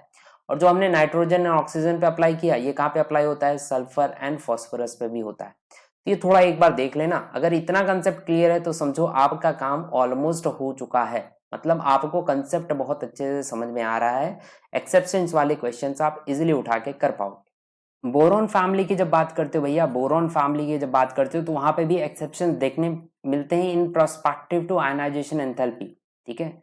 इसको कैसे याद रखना है, ऐसा डब्लू बना लेना भाई, डब्लू बना लेना है ना, मैंने बहुत बार बताया होगा, एक बार वापस देख लो, ये ट्रिक है। बोरॉन हो जाएगा ऊपर, then aluminium, gallium, indium, thallium. अब सबसे ऊपर कौन आता है जरा देखिए, सबसे ऊपर कौन है, बोरॉन है ना, तो बोरॉन को पहले लिख लो। फिर दूसरा कौन आता है, दूसरा कौन आता है, थैलियम आता है। तीसरा कौन है, गैलियम है। फिर एल्यूमिनियम है, और फिर उसके बाद कौन आएगा, इंडियम आएगा। ये अगर कंसेप्ट हो गया तो फर्स्ट आयोनाइजेशन एंथैल्पी ऐसे ही याद रखनी है, क्योंकि यहाँ चेंजेस आपको देखने मिलते हैं। कैसे देखने मिलते हैं, क्या चेंजेस देखने मिल रहा है आपको, जैसे कि इंडियम फिर थैलियम होना चाहिए, पर थैलियम सबसे ज्यादा दिख रहा होगा, है ना। This is because of lanthanide contraction. मैं स्टार्टिंग ऑफ द चैप्टर ही बता दिया हूँ जैसे वीडियो स्टार्ट हुआ है ना। देन उसके बाद करते हो गैलियम, हम एल्यूमिनियम की, तो एल्यूमिनियम के बाद आना चाहिए पर गैलियम का ज्यादा है। Reason is poor screening effect of D orbital electrons. तो ये इश्यूज हैं, आप सबको पता रहना चाहिए। अगर मैं बात करता हूँ 5D 4D एंड 3D की, तो यहाँ पे जो होता है 5D सबसे ज्यादा हो जाएगा, देन उसके बाद आता है 3D एंड देन उसके बाद आएगा 4D। रीजन क्या है, लेंथेनाइट कॉन्ट्रैक्शन। अगर इतना कर लिया तो सारे एक्सेप्शंस आपके बन जाते हैं, किससे रिलेटेड, आयोनाइजेशन एंथैल्पी से। फिर कुछ क्वेश्चंस को हम देख लेते हैं।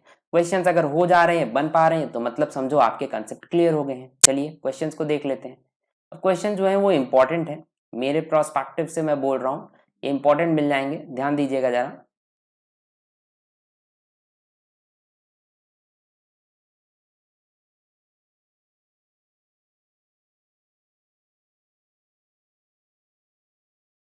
चलिए क्वेश्चन देखते हैं। बेरिलियम है, कार्बन है, नाइट्रोजन है, तो ये रहा बेरिलियम आपका, ये रहा कार्बन और ये रहा नाइट्रोजन।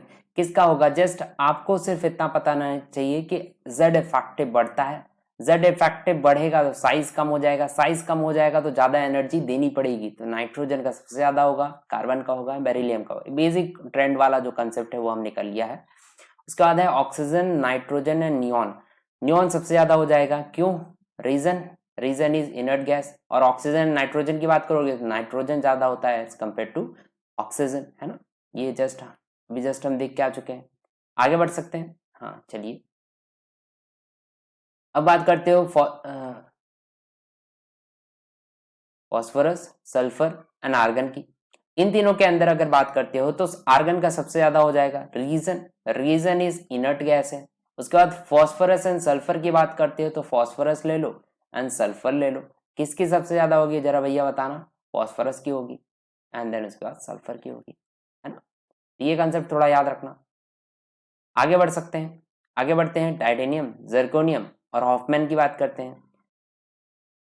सबसे ज्यादा किसकी हो जाएगी, ये कौन सा कंसेप्ट है, 3D वाला, 4D वाला, है ना। तो अभी के लिए सिर्फ याद रखना 5D सबसे पहले आता है, देन 3D आता है एंड देन 4D आता है। जस्ट ऊपर देख के आ चुके, तो 5D किस में रहेगा, 5D कौन सा कंसेप्ट वाला होता है, हॉफमैन हो जाएगा, उसके ऊपर आ जाएगा एंड देन उसके बाद जिरकोनियम, है ना।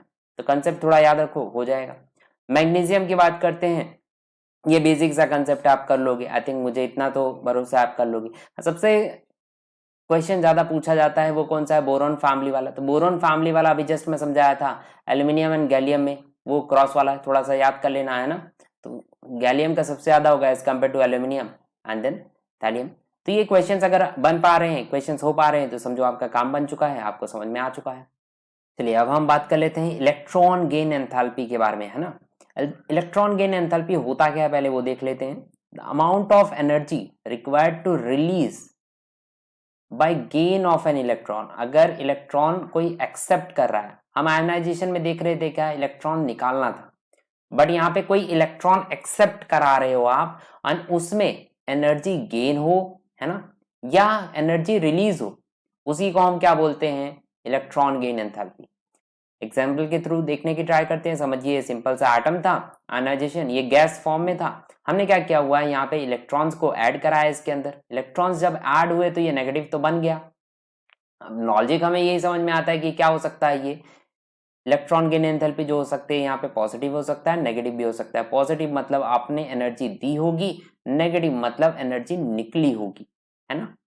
अगर यही चीज मैं उठा लेता हूँ, वापस देता हूँ, पहले से ही अगर कोई नेगेटिव है ना, पहले से ही उसके पास इलेक्ट्रॉन पड़े हुए हैं एक्स्ट्रा, फिर भी आप उसमें इलेक्ट्रॉन डाल रहे हो, तो नेगेटिव नेगेटिव एक दूसरे में क्या कर देंगे भैया, रिपेल करेंगे।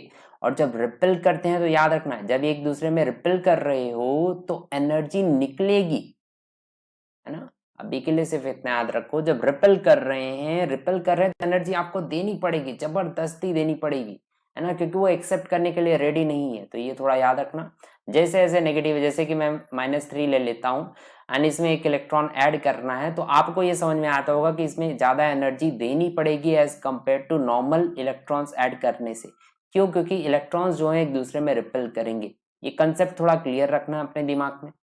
एक एग्जाम्पल के थ्रू देखते हैं। जैसे समझिए सोडियम था, सोडियम में से क्या किया, एक इलेक्ट्रॉन निकाल दिया, इलेक्ट्रॉन गेन एंथैल्पी, कुछ एनर्जी निकली, है ना। इलेक्ट्रॉन निकालोगे भैया बाहर तो कुछ एनर्जी निकल गई।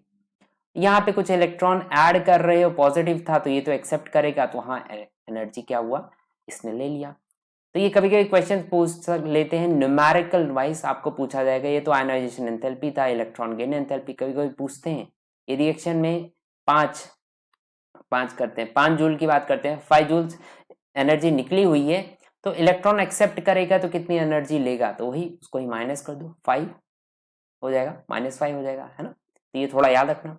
एंड कुछ ट्रेंड्स के बारे में बात कर लेते हैं, जनरल ट्रेंड्स जो देखे जाते हैं, general trends that is left to right की बात करते हो। जब लेफ्ट टू राइट आप जाओगे तो जेड इफेक्टिव जो है वो इंक्रीज होता है, जेड इफेक्टिव बढ़ता है। जेड इफेक्टिव मतलब इतनी देर से समझा रहा हूँ, पॉजिटिव चार्ज इंक्रीज हो जाएगा, है ना, एंड देन वो साइज को अट्रैक्ट करने की ट्राई करेगा, मतलब एट द एंड साइज छोटी हो जाएगी। साइज छोटी हो जाएगी तो एक्सेप्ट करवा पाओगे क्या इलेक्ट्रॉन जल्दी? नहीं भाई, क्यों नहीं करवा पाओगे? Reason is simple, positive charge जो है वो इलेक्ट्रॉन में रिपल्शन जो हो जाएंगे ज्यादा हो जाएंगे, और एक्सेप्ट करने की जो प्रॉपर्टी है वो बढ़ जाएगी। हम यहाँ क्या देख रहे हैं, प्लीज ध्यान रखना, यहाँ पे हम किसकी बात कर रहे हैं, इलेक्ट्रॉन एफिनिटी की। एफिनिटी मतलब इलेक्ट्रॉन लविंग, इलेक्ट्रॉन को प्यार करने वाला, एक्सेप्ट करने वाला कौन होगा? देखिए अगर जेड इफेक्टिव बढ़ा हुआ है, पॉजिटिव चार्ज बहुत ज्यादा है, तो आप इलेक्ट्रॉन लेके आते हो, बोलते हो भैया मुझे एक्सेप्ट कर लो, वो बोलेगा हाँ हाँ मैं तो पॉजिटिव हूँ, मैं चाहता हूँ आप मेरे पास आ जाओ, बस यही है ना। तो याद रखना जेड इफेक्टिव इंक्रीज हुआ, लेफ्ट टू राइट जाते हैं तो इलेक्ट्रॉन एफिनिटी इंक्रीज होता है। मोर नेगेटिव इलेक्ट्रॉन एफिनिटी होगा। अभी के लिए सिर्फ इतना याद रखो, इलेक्ट्रोनेगेटिविटी अगर बहुत ज्यादा है और नेगेटिव फॉर्म में, नेगेटिव फॉर्म का मतलब मैं समझा चुका हूं ऊपर, और उससे क्या होगा, इलेक्ट्रॉन एफिनिटी बढ़ती है, इलेक्ट्रॉन एफिनिटी बढ़ेगी, ठीक है। अगर मैं टॉप टू बॉटम की बात करता हूँ, टॉप टू बॉटम आते हो तो साइज बढ़ती है, साइज बढ़ेगा तो सिंपल सी बात है दूर चले जाएंगे। जब दूर चले जाओगे, पॉजिटिव चार्ज से दूर चले जाओगे, एक्सेप्ट करवाओगे, इलेक्ट्रॉन दोगे तो वो एक्सेप्ट करेगा क्या? नहीं करेगा, जल्दी नहीं एक्सेप्ट करेगा। रीजन, अट्रैक्शन ही कम है ना, तो इलेक्ट्रॉन एफिनिटी कम हो जाएगी। इससे इलेक्ट्रॉन गेन एंथैल्पी और इलेक्ट्रॉन एफिनिटी का क्वेश्चन जो होता है ज्यादा से ज्यादा एक्सेप्शन से ही आता है, तो हमें तो एक्सेप्शन ही देखना है, क्वेश्चन वहीं से आएंगे, बट ये कंसेप्ट समझाने के लिए मैंने आपको ये समझाया हुआ है। चलिए कुछ एक्सेप्शंस को देख लेते हैं एंड देन उसके बाद कुछ क्वेश्चंस को भी देखेंगे।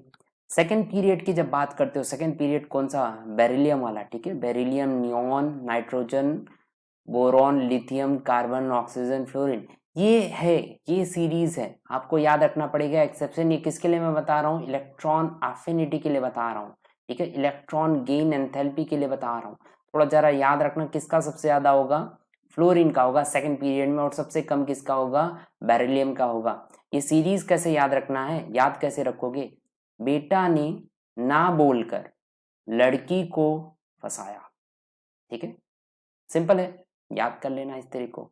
अब जरा ध्यान दीजिए, जो स्टार्टिंग होते हैं जैसे बेरिलियम अनियन दोनों तो फुली फिल्ड है, एंड नाइट्रोजन जो है होता है वो हाफ फिल्ड हो जाता है। तो इन तीनों में आपको क्या देखने मिलेगा, जीरो देखने मिलेगा, एंड नेगेटिव देखने के लिए मिलता है क्या, electron affinity, electron gain enthalpy, है ना, इलेक्ट्रॉन गेन एंथैल्पी क्या देखने मिलेगा आपको, जीरो देखने मिलेगा, या देखने क्या मिलता है, नेगेटिव देखने मिलता है। तो ये थोड़ा याद रखना। अगर मैं थर्ड पीरियड की बात करता हूँ, जैसे कि magnesium, argon, aluminium, nitrogen, phosphorus, silicon, sulphur and chlorine, ये सीरीज आपको याद रखनी है। इसमें जो मैग्नीशियम है एंड आर्गन है, इन दोनों में आपको क्या देखने मिलेगा, जीरो या पॉजिटिव देखने मिलता है, ठीक है। ये थोड़ा जरा आप याद कर लो, अगर ये कंसेप्ट अगर आपको क्लियर है तो कोई कोई प्रॉब्लम नहीं है। आपके कंसेप्ट मतलब इतने स्ट्रांग होने चाहिए, आप एक्सेप्शंस को कर पाओ, इतना काम हो जाना चाहिए। हाँ सॉरी, यहाँ पे पॉजिटिव होगा, क्योंकि पॉजिटिव मतलब ही होता है, पॉजिटिव मतलब ये क्या होता है, आपको एनर्जी देनी पड़ेगी। क्यों देनी पड़ेगी, क्योंकि यहाँ पे पहले से ही वो फुल्ली फिल्ड है, फुल्ली फिल्ड है मतलब वो इलेक्ट्रॉन लेना चाहेगा नहीं, तो आपको एक्स्ट्रा एनर्जी लगानी पड़ेगी, है ना। यहाँ पे भी वही है, जीरो या पॉजिटिव हो सकता है। इसको याद करने का सीरीज क्या है, मैंने और अलका ने प्यारी सी शादी कर ली, है ना। तो ये सिंपल सा है, आप ट्रिक के थ्रू याद करो या बेसिक याद करो, बट यस ये आपको याद होना चाहिए second period and third period के लिए। अगर मैं बात करता हूँ सेकंड एंड थर्ड पीरियड के ही इलेक्ट्रॉन्स दे दें साथ में, जैसे फ्लोरीन दे दे, क्लोरीन दे दे, तो किसका सबसे ज्यादा होगा, आपको पता रहना चाहिए, क्लोरीन का होना चाहिए। थर्ड पीरियड जो होता है वो मोर इलेक्ट्रो गेन एंथैल्पी की तरफ जाएगा as compare to second period, है ना। तो ये थोड़ा याद रखना। यहाँ पे एक एग्जांपल के थ्रू मैं बता दूं, जैसे क्लोरीन, फ्लोरीन, ब्रोमीन, आयोडीन, कौन सबसे ज्यादा होगा, यहाँ पे याद रखना है आपको, क्लोरीन होगा। रीजन वही है जस्ट ऊपर में बताया, थर्ड पीरियड है, फ्लोरीन, ब्रोमीन, आयोडीन जो है उसकी वजह से हो रहा है। ये क्वेश्चन पूछा जाता है, बहुत बार पूछा जाता है ना, इलेक्ट्रॉन गेन एंथैल्पी के लिए और या इलेक्ट्रॉन अफिनिटी के लिए, तो क्लोरीन का सबसे ज्यादा एज कम्पेयर टू फ्लोरीन। अगर मैं बात करता हूँ ऑक्सीजन वाले ग्रुप में, तो ऑक्सीजन का सबसे कम हो जाता है क्या, इलेक्ट्रॉन गेन एंथैल्पी। क्यों ऐसा है, वो गेन नहीं कर पाता है, क्यों, रीजन यही है, इलेक्ट्रॉन एफिनिटी कम हो जाती है, रीजन ये है क्योंकि वो कॉम्पैक्ट नेचर होता है, वो अपने साथ ही इलेक्ट्रॉन को बाइंड करना चाहता है, ऑक्सीजन जो है वो अपने साथ ही बॉन्ड बनाना चाहता है, इसीलिए उसका कम हो जाता है, सल्फर का ज्यादा रहता है, ठीक है। तो ये थोड़ा आपको पता रहना चाहिए। इनर्ट गैस की बात करते हो तो इनर्ट गैस में जीरो एंड पॉजिटिव देखने मिलेंगे, जस्ट वही मैं अभी बता के आ चुका हूँ। क्यों, क्योंकि इनर्ट गैस पहले से ही फुल्ली फिल्ड है, तो इलेक्ट्रॉन्स उनमें ऐड कराना थोड़ा प्रॉब्लमेटिक होगा, क्योंकि वो एक्सेप्ट नहीं करेंगे, और एक्सेप्ट नहीं करेंगे तो आपको प्लस पॉजिटिव एनर्जी उनको देनी पड़ेगी, बाहर से एनर्जी सोर्स देना पड़ेगा। अगर इतना कंसेप्ट क्लियर होता है तो समझो आपका काम बन रहा है। कुछ क्वेश्चंस कर लेते हैं, कुछ क्वेश्चंस कर ले, चलिए कुछ क्वेश्चन देख लेते हैं। इसमें कंपेयर करना है आपको इलेक्ट्रोनेगेटिविटी को, सॉरी इलेक्ट्रॉन गेन एंथैल्पी को, है ना। देखिए लिथियम, बेरिलियम एंड ऑक्सीजन, ये कौन सा है, वही वाला है जो अभी जो हम देख के आ चुके हैं ऊपर, एक ट्रिक के थ्रू मैंने बताया था ना, है ना? ये रहा सेकंड पीरियड वाला, ये रहा। जस्ट आपको समझ में आना चाहिए, ये अगर याद है, बेटा ने ना बोलकर लड़की को फंसाया, अगर ये सीरीज याद है तो समझो आपका काम बन चुका है, आप कर लोगे, क्वेश्चंस इजीली हो जाते हैं, ठीक है। चलिए देख लेते हैं।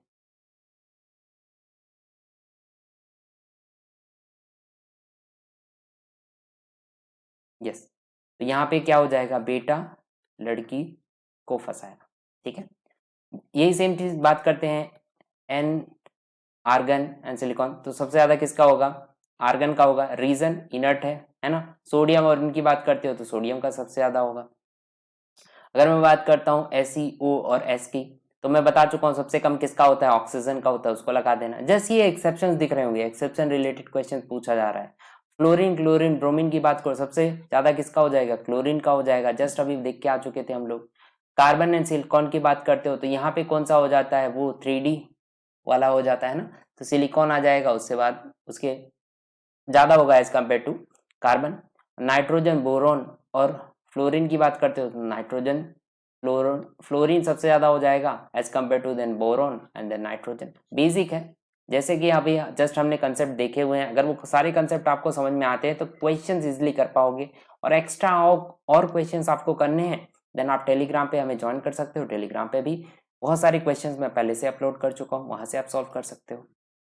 चलिए अब हम देख लेते हैं इलेक्ट्रोनेगेटिविटी को, है ना। अब इलेक्ट्रोनेगेटिविटी होता क्या है? The tendency of an atom to attract shared pair of electron. याद रखना, सिंपल वन जो अनपेयर्ड होते हैं, अनपेयर्ड इलेक्ट्रॉन्स को अगर अट्रैक्ट करते हो तो उसको इलेक्ट्रॉन अफिनिटी बोलेंगे या इलेक्ट्रॉन गेन एंथैल्पी बोलोगे, है ना। अभी के लिए सिर्फ इतना याद रखना, इलेक्ट्रॉन गेन एंथैल्पी किसको बोलोगे? जो अनपेयर्ड इलेक्ट्रॉन सिंगल इलेक्ट्रॉन को अट्रैक्ट करे। पर अगर पेयर्ड इलेक्ट्रॉन हो उसको अट्रैक्ट करे तो उसको हम क्या बोलेंगे? इलेक्ट्रोनेगेटिविटी। ठीक है, कुछ एग्जाम्पल के तरीके से देखने की ट्राई करते हैं। समझिए ए और बी के अंदर बॉन्ड था, है ना। बॉन्ड 2 इलेक्ट्रॉन से बनता है, इतना तो पता होगा। बट ये जो बी है उसकी टेंडेंसी है कि दोनों इलेक्ट्रॉन्स को अपनी तरफ अट्रैक्ट करे। तो सिंपल सी बात है, इलेक्ट्रोनेगेटिविटी किसकी ज्यादा होगी? बी की होगी एज कम्पेयर टू ए। यहाँ पे वही बात कर लेते हैं, सेम कंसेप्ट है, ये दोनों इलेक्ट्रॉन्स हैं, अगर ए की टेंडेंसी ज्यादा है इलेक्ट्रॉन को एक्सेप्ट करने की तो इलेक्ट्रोनेगेटिविटी किसकी ज्यादा होगी? ए की होगी, है ना। तो ट्रेंड्स हैं, बेसिक ट्रेंड्स, वो आपको पता रहना चाहिए। देखिए जरा, लेफ्ट टू राइट की बात करते हो, लेफ्ट टू राइट जाओगे तो जेड इफेक्टिव बढ़ेगा। इतनी देर से हम पढ़ रहे हैं, जेड इफेक्टिव बढ़ेगा मतलब साइज जो है, पॉजिटिव चार्ज जो है वो बढ़ जाएगा, साइज इंक्रीज हो जाएगी, है ना। जब हो जाती है तो इलेक्ट्रॉन नेगेटिविटी भी बढ़ जाती है, क्योंकि इलेक्ट्रॉन को इजिली एक्सेप्ट करने के लिए पॉजिटिव चार्ज बैठा हुआ है। टॉप टू बॉटम जाओगे, सेल नंबर बढ़ता है, सेल नंबर बढ़ेगा मतलब सेल नंबर बढ़ जाता है तो इलेक्ट्रॉन नेगेटिविटी क्या हो जाएगी? कम हो जाएगी, क्योंकि पॉजिटिव चार्ज अट्रैक्शन कम हो जाता है, पॉजिटिव चार्ज से दूर हो जाते हैं। अब ये रियल में ना इलेक्ट्रोनेगेटिविटी जो होता है पॉलिंग स्केल से निकाला जाता है, बट आपका काम नहीं है, उतना मत सीखिए, चल जाएगा, क्योंकि क्रैश कोर्स चल रहा है। नीट और जेडब्ल्यू पॉइंट ऑफ व्यू क्या इंपॉर्टेंट है वो याद रखना है आपको, तो सेकंड पीरियड का थोड़ा सा याद रखना है ना। ऐसे बात करते हैं, lithium, beryllium, boron, carbon, nitrogen, oxygen, fluorine क्या होता है? ऐसे होता है 1, 1.5, 2, 2.5, 3, 3.5, 4, ये पॉलिंग स्केल के थ्रू निकाला जाता है। अभी के लिए सिर्फ इतना याद रखो, अगर ये याद है तो काम बन जाएगा आपका। एंड कुछ चीजें एक्स्ट्रा होती हैं जो मैं बता देता हूँ, जैसे कि एचपी मतलब हाइड्रोजन एंड फॉस्फोरस, इनकी कितनी होती है इलेक्ट्रोनेगेटिविटी? इसके अलावा बता रहा हूँ, हाँ 2.1 होता है। CIS, सिस की बात करते हैं तो कार्बन, आयोडीन एंड सल्फर 2.5 होती है। नाइट्रोजन क्लोरीन की बात करो तो क्लोरीन की ज्यादा होती है एज कम्पेयर टू नाइट्रोजन, क्या है? 3.1 होता है। हाँ, एक और चीज याद रखना, अगर पॉजिटिव नेगेटिव के हिसाब से बात करते हो तो जैसे जैसे चार्जेस बढ़ते चला जाता है पॉजिटिव चार्ज बढ़ता है। देखिए, पॉजिटिव चार्ज बढ़ेगा तो इलेक्ट्रोनेगेटिविटी बढ़ जाती है। क्यों? क्योंकि पॉजिटिव चार्ज है मतलब जगह खाली है, जगह खाली है तो यहाँ पे इजिली आके वो एक्सेप्ट हो सकता है इलेक्ट्रॉन, इसीलिए इनकी चार्जेस देखिए पॉजिटिव +2 का ज्यादा होगा इलेक्ट्रोनेगेटिविटी, देन नॉर्मल पॉजिटिव का, एंड देन उसके बाद नॉर्मल। अगर इनकी बात करते हो तो देखिए कम हो जाएगा, क्योंकि -2 है, पहले से एक्स्ट्रा इलेक्ट्रॉन तो एक्सेप्ट करेगा क्या? नहीं, तो यहाँ पे एक ही ज्यादा होगी। अगर इतना कंसेप्ट क्लियर है तो समझिए आपको इलेक्ट्रोनेगेटिविटी वाला कंसेप्ट जो है वो आपका काम बन चुका है। कुछ क्वेश्चंस देख लेते हैं ना, कुछ क्वेश्चंस देख लेते हैं। जैसे बेरिलियम, ऑक्सीजन एंड लिथियम की बात करते हैं तो ये रहा बेरिलियम, एंड देन ये रहा ऑक्सीजन और ये रहा लिथियम। किसकी सबसे ज्यादा हो गई? जस्ट आपको मैं लेफ्ट एंड राइट का बता चुका हूँ। जेड इफेक्टिव सबसे ज्यादा किसका होता है यहाँ पे? जैसे जैसे आगे बढ़ोगे ऑक्सीजन का सबसे ज्यादा होगा, देन बेरिलियम का होगा, एंड देन लिथियम का होगा। फ्लोरीन, क्लोरीन, ब्रोमीन की बात करते हो, टॉप टू बॉटम आते हो, साइज बढ़ जाती है तो ऊपर वाले का कम होता है। मतलब आई थिंक जस्ट अभी बताया था, सेल नंबर बढ़ जाएगा, सेल नंबर मतलब साइज बढ़ती चली जा रही है, मतलब दूर हो जाएंगे तो इलेक्ट्रॉन एक्सेप्ट नहीं कर पाएंगे। तो यहाँ पे क्या होगा? फ्लोरीन की सबसे ज्यादा होगा, देन का fluorine and then bromine. Oxygen, sulphur and caesium की बात करते हैं तो यहाँ पे भी वही कंसेप्ट देखने मिलेगा। कैल्शियम, मैग्नीशियम एंड बेरिलियम की बात करोगे तो यहाँ पे भी वही देखिए, कैल्शियम, मैग्नीशियम एंड बेरिलियम किसकी सबसे ज्यादा होगी? बेरिलियम की सबसे ज्यादा होगी, है ना। तो यहाँ पे वही बताने की मैंने ट्राई किया है। अगर ये क्वेश्चंस बन रहे हैं आपसे तो समझिए इलेक्ट्रोनेगेटिविटी वाला कंसेप्ट जो है आपका क्लियर है। ऑक्साइड्स भी हम देख लेते हैं। नेचर ऑफ ऑक्साइड जो होता है कभी कभी पूछ लिया जाता है, ठीक है। तो नेचर ऑफ ऑक्साइड में नॉन मेटेलिक ऑक्साइड्स होते हैं। नॉन मेटेलिक ऑक्साइड्स की एसिडिक स्ट्रेंथ होती है। मेटेलिक ऑक्साइड जो होते हैं उनकी बेसिक स्ट्रेंथ होती है। कुछ न्यूट्रल ऑक्साइड भी होते हैं भैया, कौन कौन से याद रखने हैं आपको? NO2, NO, NO2, NCO, ये तीन होते हैं न्यूट्रल ऑक्साइड। ये कभी कभी पूछ लिया जाता है इसलिए मैं बता रहा हूँ। अगर लेफ्ट टू राइट जाते हो, लेफ्ट टू राइट मतलब ऐसा पीरियड्स की बात चल रही है, नॉन मेटेलिक कैरेक्टर्स बढ़ते हैं, है ना। इधर नॉन मेटल्स हैं तो एसिडिक स्ट्रेंथ बढ़ जाएगी। अभी जस्ट हम देख के आ चुके हैं ना, टॉप टू बॉटम आते हो नॉन मेटेलिक कैरेक्टर्स कम हो जाते हैं तो एसिडिक स्ट्रेंथ भी क्या हो जाती है, कम हो जाती है। कभी कभी ऑक्साइड्स दे दिया जाता है, देखिए जैसे कि SO3 NSO2 दिया गया है, वैसे ऑक्साइड्स में पूछते हैं कि एसिडिक स्ट्रेंथ किसकी ज्यादा है, तो आप किसके बेसिस पे निकाल सकते हो, ऑक्सीडेशन नंबर के बेसिस पे निकाल सकते हो। ऑक्सीडेशन नंबर जिसका ज्यादा होगा उसकी एसिडिक स्ट्रेंथ ज्यादा होती है ना। तो आई थिंक इतना क्लियर हुआ है तो समझ लो पीरियोडिक टेबल वाला काम आपका पूरा हो चुका है। जो भी बचा हुआ है वो ब्लॉक केमिस्ट्री में हम लोग अच्छे से पढ़ेंगे सारे ब्लॉक्स को समझते हुए। एंड प्रीवियस ईयर के क्वेश्चंस और कुछ क्वेश्चंस और भी चाहिए तो PDF फॉर्म में आपको कहाँ पे मिल जाएगा, हमारे टेलीग्राम चैनल पे मिल जाएगा। नाम क्या है टेलीग्राम चैनल का, गेट ए रिएक्शन ही है। 500+ स्टूडेंट वहाँ पे पहले से ही ज्वाइन है, आप भी ज्वाइन कर सकते हो। एंड यस, सारे क्वेश्चंस को एक बार सॉल्व कर लो तो समझिए आपका प्रिपरेशन जो है वो बहुत ट्रैक पे रहेगा। Thank you so much. अगर ये वीडियो आपको पसंद आया है तो श्योरली आप वीडियो को लाइक कर देना एंड चैनल को सब्सक्राइब कर लेना। ऐसे पूरा मैं प्रिपरेशन आपको करा दूंगा। पहले से ही चैनल पे 100+ ट्रिक्स अवेलेबल हैं केमिस्ट्री के लिए, तो वो भी आप देख सकते हो, आपकी प्रिपरेशन में हेल्पफुल होगा, है ना। एंड अगर कुछ भी प्रॉब्लम आपको लगता है वीडियो में, श्योरली मुझे रिव्यू करके बताना, एक बार आप देख लीजिए। एंड अगर कुछ लगता है आपको कि इम्प्रूवमेंट मुझे करनी चाहिए तो वो सब चीज़ें मुझे सजेशंस अपने आप कमेंट बॉक्स में मुझे बता सकते हो। Thank you so much.